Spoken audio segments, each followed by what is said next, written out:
10ஆம் வகுப்பு சமூக அறிவியல் கைடு.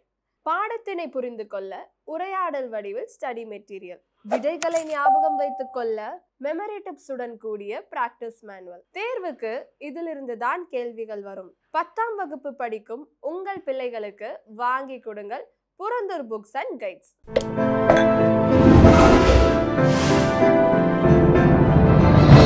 Chai with Chitra.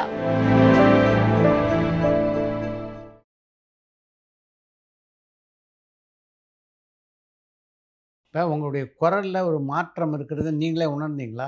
அதாவது நான் அதை எப்படி சொல்கிறது தெரியுமா? To be very honest, I will tell you. முன்னாடி சொல்லுவாங்க, ஏன் உன் வாய்ஸ் நல்லாயிருக்கு அப்படின்னு. எப்போ யாராவது சொல்லுவாங்க. சுவாமி தொட்ட அப்புறம் எல்லாருமே ஒரு தெய்வீக குரல், சார் ரொம்ப டிவைனாக இருக்குது உங்கள் குரல் அப்படின்னு. நிறைய காட் ரிலேட்டட் ப்ராஜெக்ட்ஸ் நிறைய பண்ணியிருக்கேன். கிறிஸ்டியானிட்டி, அதாவது ஜீசஸ் கிரைஸ்ட்டை பற்றி, நம்ம கடவுள் பற்றி, நம்ம சித்தர்களை பற்றி நிறைய வாய்ஸ் ஓவர்லாம் பண்ணியிருக்கேன். காட்ஸ் வாய்ஸ்ன்னே நான் பண்ணியிருக்கேன், குறைஞ்சது ஒரு 15-20. கோயம்புத்தூரில் ஒரு வாட்டர் ப்ராஜெக்ட்டுக்கு கடவுள் பேசுகிற மாதிரி ஒரு சின்ன பொண்ணு மூலமாக, ஒரு 4 வயசு பொண்ணு மூலமாக அதை இது பண்ணியிருந்தாங்க. அது ஒரு ஃபிலிமுக்கு நான் இப்போ காட்ஸ் வாய்ஸ் கொடுத்தேன். கோயம்புத்தூரில் அந்த ப்ரோக்ராம் முடிஞ்சு நைட்டு 11 மணிக்கு ஒரு 4-5 பேர் ஃபோன் பண்ணாங்க, அந்த ஆர்கனைசர்ஸ். அது சிறு துளி பெருவெள்ளம். அந்த ஆர்கனைசர்ஸ் ஃபோன் பண்ணி கேட்டாங்க, சார் உங்கள் வாய்ஸ் இங்கே ஆடிட்டோரியம்லாம் அவ்வளோ பெருசாக கேட்கும்போது நிஜமாகவே கடவுள் பேசினார்னு எல்லோரும் நினச்சாங்க அப்படின்னார். I said it's all God's grace, what else can I say. நான் வாய்ஸுக்குன்னு தனியாக எதுவும் பண்ணதில்லை. ஐஸ்கிரீம் சாப்பிடக்கூடாது, அது ஜென்ரலாகவே நான் ஐஸ்கிரீம் சாப்பிட மாட்டேன். Coffee was my first love சொல்லப்போனேன் ட்ரிங்கில். அது என்னாச்சு, ஒரு 40 வயசில் நான் ஐ யூஸ் டு ஸ்மோக். அப்போ எனக்கு இந்த இடத்துல எரிச்சல்லாம் ரொம்ப வந்தது. டாக்டர் சொன்னார், Ramanathan, you drink at least about 7 or 8 cups of coffee. I will give you a choice. You leave coffee or you leave smoking. I said, Doctor, I'm so sorry. I will leave coffee. I continued my smoking because I used to love smoking at that time. Well, of course. I have left. 2016 சுவாமி என் ட்ரீமில் வந்தார் ஒரு நாளைக்கு, ஒரு Sunday morning. Ram, stop smoking அப்படின்னு. Okay சுவாமின்னு அதுலேருந்து தம்மு தோணல. ஒரு 4 மாதம் கழிச்சு ஷிரடி பாபா ராம் ஏ தாரு ஹேனா சோடுதோ அப்படின்னார். ரொம்ப பெருசாக ஆல்கஹால்லாம் சாப்பிட மாட்டேன். இப்போது ஒரு மாதத்துக்கு ஒரு வாட்டி ஏதோ கெட் டுகெதரில் அதெல்லாம்.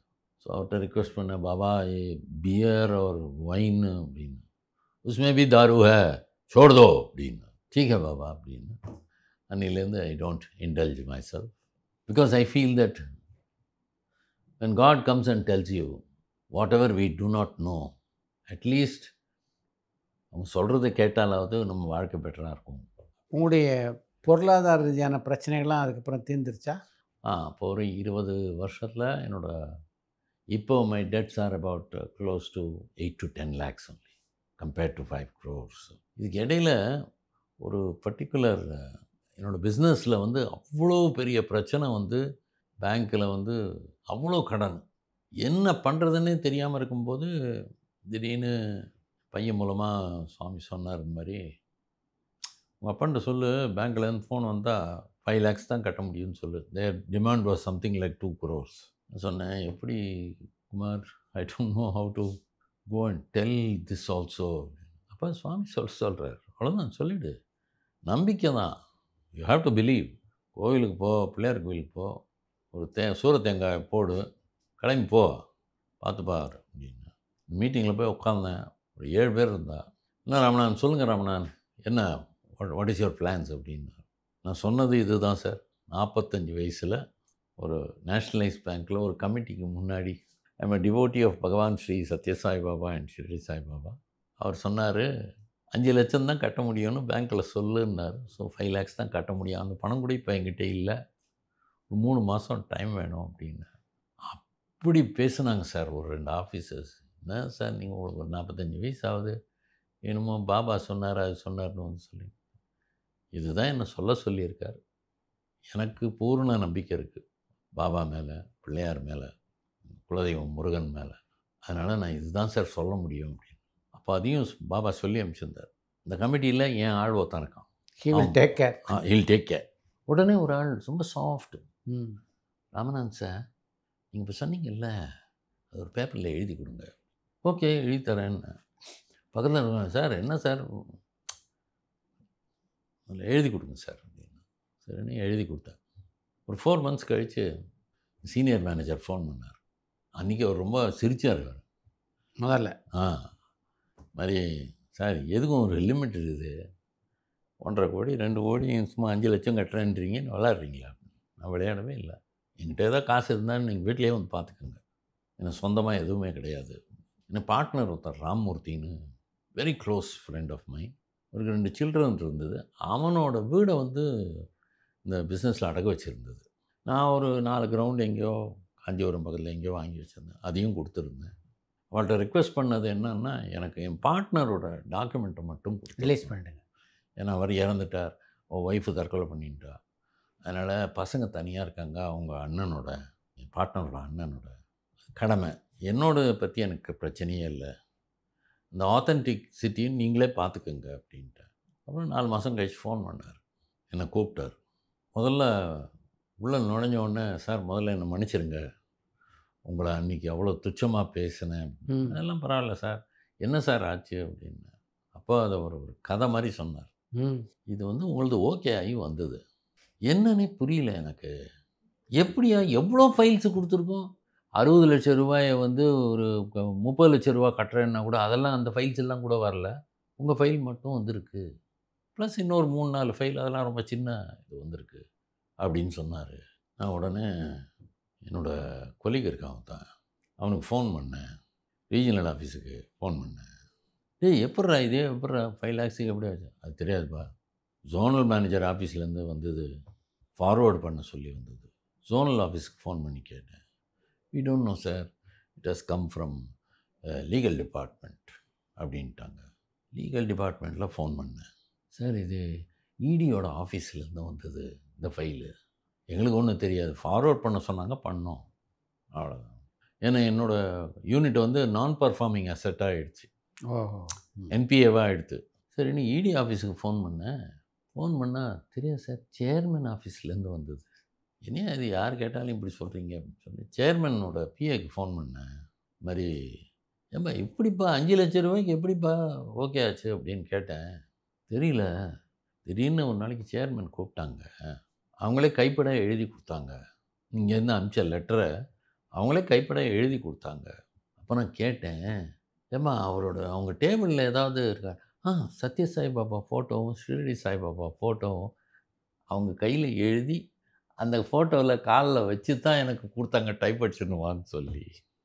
அதனால் கண்டிப்பாக சார், நானே திருப்பதி வெங்கடாஜலபதி வேண்டிக்கிறேன், இனிமேல் ரெகுலராக நான் மாதத்துக்கு ஒரு நாள் திருப்பதிக்கு போயிட்டு போகிறதா முடிவு எடுத்துட்டேன்.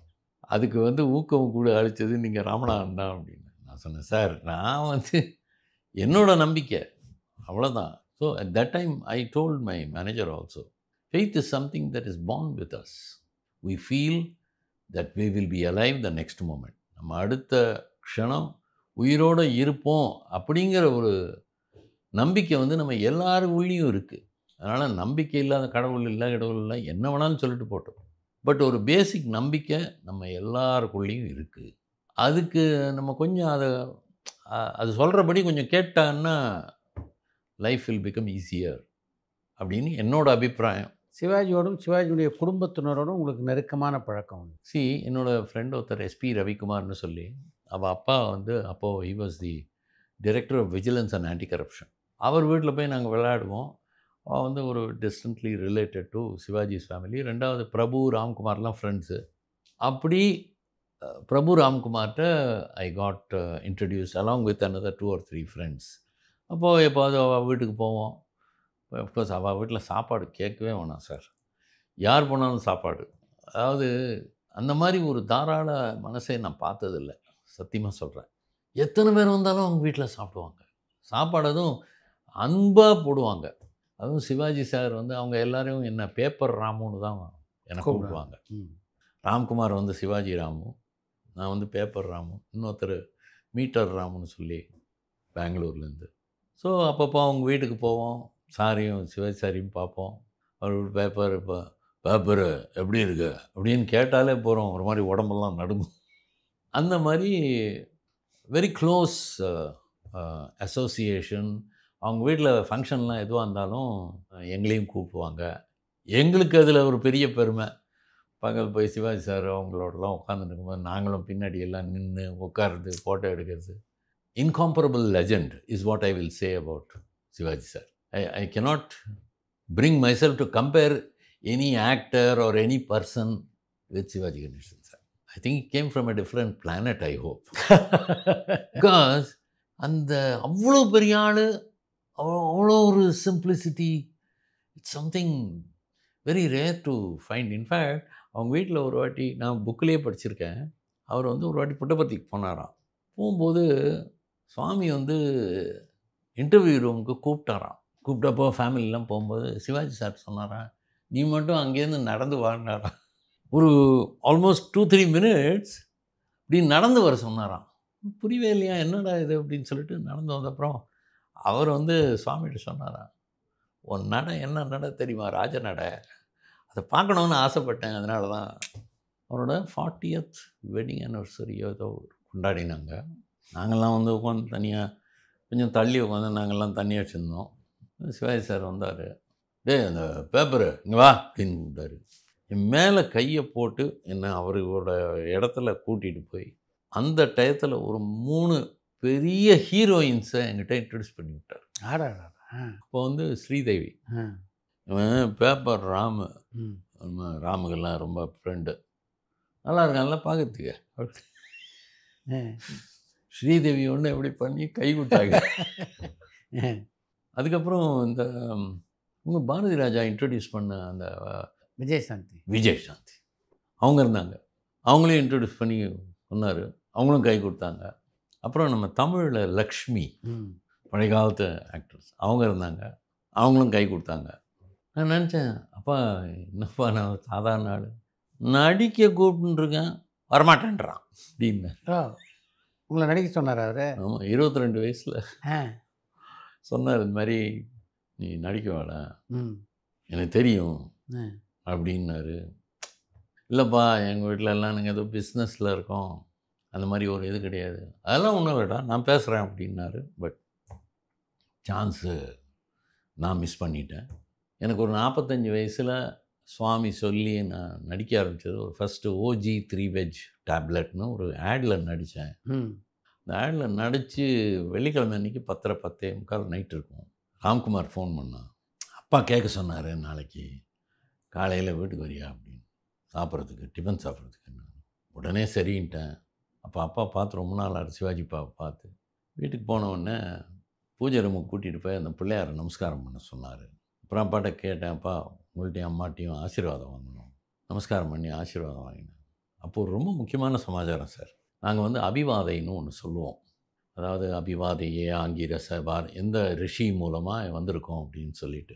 சிவாஜி பா சொன்னார், டேய் இந்த மனசில் சொல்கிறது வச்சுக்காத, எனக்கு தெரியாது, சொல்லு நீ கரெக்டாக சொல்கிறியா பார்ப்போம். எங்கூட சொன்னார் சார், எங்கூட சொன்னார். அருமை. அந்த அளவுக்கு ஒரு அவ்வளோ பெரிய ஆள்கிட்ட ஒரு சின்ன அவ்வளோ ஒரு சென்சிட்டிவிட்டி சார். ஃபுல்லாக சொல்லிவிட்டு நான் நமஸ்காரம் பண்ணும்போது கமலம்மாட்ட சொல்கிறார், கரெக்டாக சொல்லிட்டான் அப்படின்னு. அப்புறம் கேட்டேன், என்னப்பா என்ன எதுக்கு கூப்பிட்டீங்க அப்படின்னு. நான் எப்போ சொன்னேன் உங்கள்கிட்ட, எவன்ட்டியோ போய் பிச்சை கேட்டு ஒரு ஆடில் நடிச்சிருக்கேன் நீ அப்படின்னு.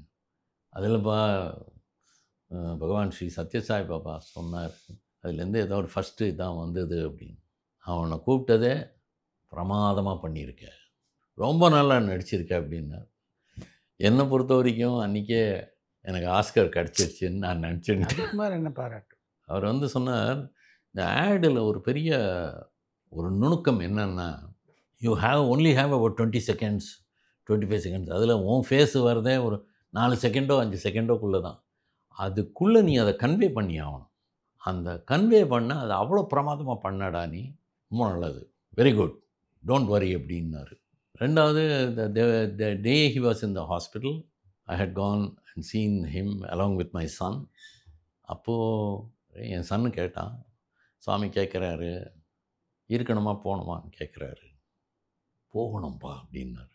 அவர்கிட்ட கேட்டாப்பிலையா? உடனே சிவாஜிப்பா சொன்னார், இல்லை போகணும் அப்படின்னு. கமலம்மா சொன்னேன், ஏன் அப்படி சொல்கிறீங்க அப்படின்னு. இல்லை போகணும், ரொம்ப ரொம்ப சஃபரிங் ரொம்ப இருக்குது அப்படின்னு. சரின்னு என் சன்னு வந்து பண்ணி விபூதி ஒரு லாக்கெட் ஒன்று கொடுத்தார், சுவாமியோட லாக்கெட்டு.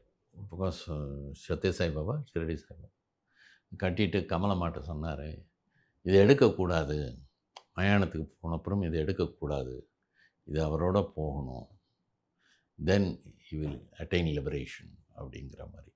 அது ரொம்ப வருஷம் முன்னாடி புட்டபர்த்தியில் சுவாமியை பார்க்கும்போது சிவாஜி சார்கிட்ட சுவாமி சொல்லியிருக்கார், don't worry, I will come and see you and your entire family sometime அப்படின்னாராம்.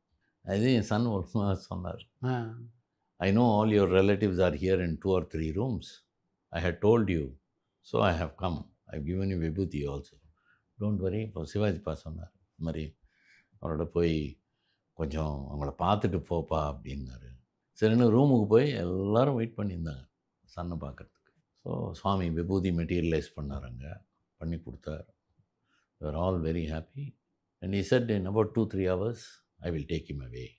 3:40க்கு he went, passed away. ஓ, இறக்கிறதுக்கு 3 மணி நேரம் முன்னாடியே பார்த்துருக்காப்புல. 12:45க்கு அங்கே இருந்தோம். 12:45லேருந்து 1:20 வரைக்கும் அங்கே இருந்தோம். அப்போ சொல்லிட்டார், சிவாஜி பாட்டியே சொல்லிட்டார், இன்னொரு 2 ஹவர்ஸில் கூட்டின்னு போயிரு, will be peaceful, don't worry அப்படின்னு. இதெல்லாம் இட்ஸ் வெரி டிஃபிகல்ட் ஆக்சுவலி. கேட்குறது ஒன்று விட்டுருங்க, இது வந்து நம்புறதுக்கே முதல்ல உண்மைதான், ரொம்ப கஷ்டம். அதாவது அதுக்கு ஒரு தனி பக்குவம் வேணுமா என்ன எது எனக்கு தெரியாது. பட் எனக்கு பேசிக்கலி ஆக்டர்ஸில் யார் உங்களுக்கு ரொம்ப பிடிக்கும்னு கேட்டால் எனக்கு ஃபஸ்ட்டு பேரே சிவாஜி தான், சிவாஜி சார் தான். தமிழ்னா இருந்தால் நான் கல்கட்டாவில் பிறந்து வளர்ந்தேன், இருந்தாலும் சிவாஜி சார்கிட்ட ஒரு தனி மரியாதை, அந்த என்டையர் ஃபேமிலிக்கிட்ட எனக்கு ஒரு அளவு கடந்த அன்பு. பிரபு, ராம்குமார், அவங்க ஒய்ஃப்ஸ் எல்லாருமே ஒரு சிம்பிளிசிட்டி, அவ்வளோ பெரிய ஒரு குடும்பத்தில் நான் வேறு எங்கேயும் பார்த்ததில்லை. சினிமாவில் உங்களுடைய குரலை முதலாக பயன்படுத்தியவர் யார்? இந்த மாதவன் வந்து ஒரு படத்தில் குக்கா வருவார், நல்லா தமைந்தி, மௌலி சார் தான் டைரக்டர். ஆமாம், அவர் வந்து சொன்னார், ராமநாதன் 70 வயசு ஆள் எப்படி பேசுவார், அந்த மாதிரி நீங்கள் பேசணும். சரின்னா பேசினேன். என் பேத்தி இந்த மாதிரி எழுதி வச்சுட்டு போயிட்டா, நீங்கள் தான் மன்னிக்கணும், நான் என்ன சொல்கிறதுன்னு கூட புரியல, எனக்கு என்ன பேசுறதுன்னு தெரியல மாப்பிள்ள. மாதவன் சார் என்ன சார் அப்படின்னா, இல்லை ரஜினிகாந்த் சார் படத்தில் ஹுசைன் ஒரு ஆர்டிஸ்ட்டு, இந்திய ஆர்டிஸ்ட், அவர் வந்து டாக்டராக நடிப்பார். ரஜினி சாருக்கும் பொண்ணுக்கும் ஆக்சிடெண்ட் ஆகிடும். முருகதாஸ் சார் ஃபோன் பண்ணுறார், என்ன சார் அப்படின்னா, நண்பனில் நடிக்கும்போது சங்கர் சார் சொன்னார், ஜீவாவுக்கு வேலை போட்டு கொடுப்பேன், ஒரு இன்டர்வியூ சீன். அது அப்போது சொன்னார், இந்த மாதிரி ரமணன். பரபரப்பான சினிமா செய்திகள், நட்சத்திரங்களின் பேட்டிகள், சினிமா வரலாறு ஆகியவற்றை பார்க்கவும் படிக்கவும் உங்களுக்கான இணையதளம் touringtalkies.co.